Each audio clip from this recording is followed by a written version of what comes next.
আরেকটা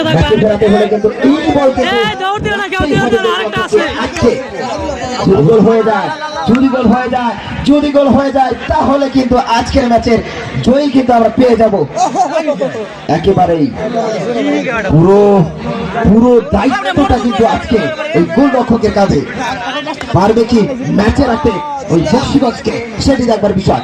55 রিমু আছে, কি করবে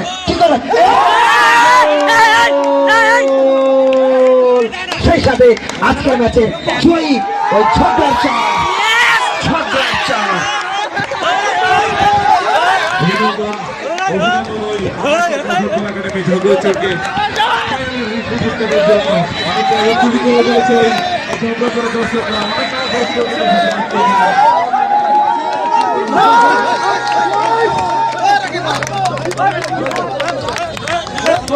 বললাম